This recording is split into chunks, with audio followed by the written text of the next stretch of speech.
idol madla, nakakahanga, may mga hawak, gandang linyada. Ika'y inspirasyon kung bakit hanggang ngayon ako'y palaging kumakarera.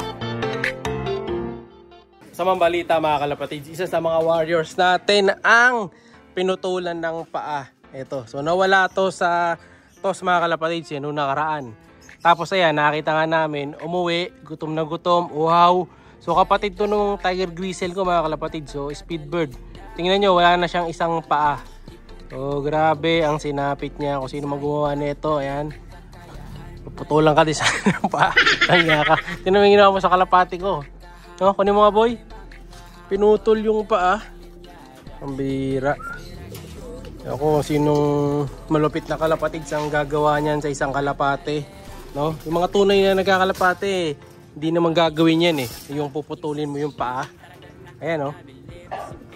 Kinuha yung ring. Ang ring nito mga kalapatids, hindi naman club ring eh. PHA lang to. Oh, pero pinutol yung paa. Buti na lang wala naman ng ano, dugo. Pero yun nga. Konti. Tingnan ko nga, parang fresh pa. Ba-black and white na lang natin para hindi mo masyadong makita.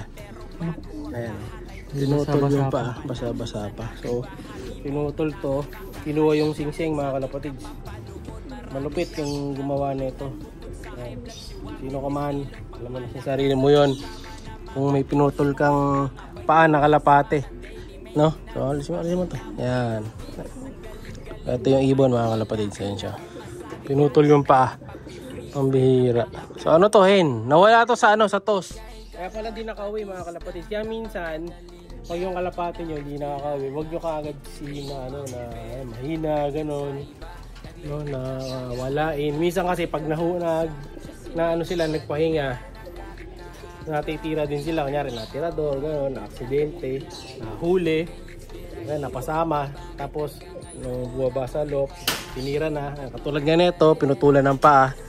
Grabe. So ang kabatch nito is yung mga kulay green or yellow, kung di ako nagkakamali. Ayan o, kita nyo. Oh, pare-pareho lang rin yung mga kalapati natin eh. Oh. Hindi, yan na yung mas maaga, yung green. Kasi yung kasunod niyan yellow. So by batch kasi ko, kung bumili kasi ko ng singsing ng kalapati, mga kalapati, by color. Saka pag bumili ko kagad ng ring, 100 piraso yun, magkakasunod, magkaka-series.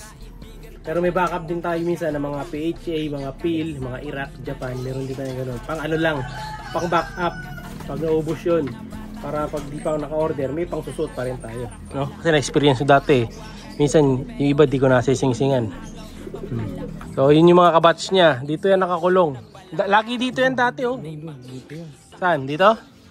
So lagi dito, hindi, dito siya, pero lagi dito dati yun. Kabisado ko peso nung dito lagi yun, no, yung color. Ayan o. So tinira ko nga to dahil ang kulay niya is milky. Ayan o. Tapos may kapatid din to na in-out ako eh. Yung milky na to eh. No, pambihira, grabe sinapit ng kalapate natin. Wala na, hindi na siya malalaban. Paano palalaban to? Wala na singsing. Ayan no, so papaampon na lang natin to mga kalapatid kung mayroong may gusto kong mampon. Pero buo pa katawan no. Ba't kaya pinuto lang singsing no? Yun ang iniisip ko eh. Iboy, baba mo na siya para ano. Baka kala PHA na tunay no. So pagka ganon, malamang yung mga ano lang yun. Yung bagong ano lang, bata pa lang sa pagkakalapate mga kalapatids. Hindi naman natin masabing bata ang gumawa nito. Kasi pag bata, hindi naman niya papuputulan kagad ng paa eh. Unless meron kang matalas na gamit para putulin yung paa. Malamang bago lang nagkakalapate, pinag-interesan yung singsing, kala niya PHA legit. Kaya pala minsan sa akin sa page may mga nagtatanong kung legit daw ba yung ring nila na PHA. Sabi ko, legit yan. Kung legit yung pinanggalingan, di ba? So talagang sa PHA galing yung ibon na yun. Pero kung nadagit lang, so, syempre, hindi na legit yun. Saka marami naman kasing comb ring talaga na PHA.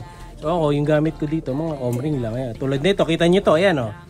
Yung tipler natin na to. Naka ano pa yan, naka PHA pa yan. O, PHA yan o, 0223. O, di ba? Okay, yung series nga pala niya na, yung sa pinsan ko, congrats. Yung 02235, 30 yata yung ring. Kabatch niyan, mga kalapatids, kaedad niyan, ganyan din Sing-Sing. Nanalo yung pinsan ko 2 times na. So na nakaraan, third siya sa pooling, third yata or second. Basta panalo siya ng 1K. Galing. Congrats din sa pinsan ko. Lahi ni Kobe yun, cross Hinata. Isa siya sa mga nakakuha nun. Meron din ako pina-ending dati na lahi nun. Hindi ko na alam kung sino nanalo eh. Pero kung sana, sino yung nakakuha nun, sana nananalo na din si Idol. Yan. So sabi sa inyo, yung mga speedbird natin, legit yan. Basta speedbird. Basta training nyo lang, kondisyon na maayos, mananalo at mananalo yan. Ito nyo sa pinsan ko, kumakamada na. 2 beses na ngayon, top 5 pareho, galing. Dati mutik na daw lapi niya rin. Nag-speed pa ng 1.3, ito yung speed eh. Ayan. So yun nga, ito si Pilay, yan, nahihirapan siya. Pero siguro boy, mga ano na to, mga 3 araw na. Kung hindi man 3 araw, baka na-refresh lang yung sugat niya, baka tinuka lang niya, no? Pero mahusay, bago pa eh, pero buhay pa, galing eh, no? So, makakasurvive naman talaga yan kung putol lang yung paa. Kasi di ba may mga naputulan na rin tayo dito ng paa, naging okay naman. And then speaking of paa, ayan, pakinin muna natin siya. Saka nakakaano siya, nakakadapo eh. Yan, sige, kain ka muna. Pero walay mo mamaya boy ha, kung papainumin yan. Baka kasi nagkasakit siya mga kalapatids, mahahawa sila sa inumin. Sa pagkain wala, di naman mahahawa sa pagkain yan. Sa tubig lang. Kaya muna natin siyang kumain dyan, para di may stress. Ilipat natin ang pwesto mamaya. May bakante naman akong cage na sa harap eh. Ayan, sino mong gumawa na ito? Ayan, huwag nyo naman puputulan ng paa. Kahit nga minsan mga kalapatids, yung mga kinain na ahas eh. Ako di ko na kukuha yung ring nun eh. Kasi kahit na wala na sila, kawawa naman, pinutol mo pa yung paa. Pero na lang siguro kapag yung tagwa 1,000 yung shoot rin. Ito, grabe. Yung ring nito, tagbe-20 lang to ah. Kinuha pa. Ninakaw yung Sing-Sing. Ang bihira yung si Idol na yun. Hindi nakatiis. Pinag-intilisan pa yung 20 pesos na ring. Ganyan yun no, Sing-Sing kulay blue-green. Pero kung hindi man blue-green yun, nagkamali ako, kulay yellow. Pero sa tingin ko blue-green. Kasi kaedad niya yung mga to eh. Ayan o. Meron pa ako natitirang yellow kasi dun eh. Para doon sa mga batang ibon yun. Yung mga late. Ito mga nauna na to, wala na mga bata dito eh. Meron yata dito. Yung, may yellow ba dito boy? So yung mga yellow nasa taas, sa Dream Loop. No, saka dun sa mga bagong sining-singan ko ngayon. So tatabi muna natin to si Putol mga kalapatids para makondisyon. Tapos yung pakita ko pala yung tinanggalan ko naman ng ring nung isang araw. Ngayon malakas na mga kalapatids. Oh. Yan yung nakamakartor na tinanggalan ko ng Sing-Sing. Kaya lang yung paa niya para nagkaroon ng bakas. Kunin natin. Ito. Yeah. Yan o. Para nagkaroon ng bakas yung paa niya. Bakas ng ring. Pero magiging normal na yan.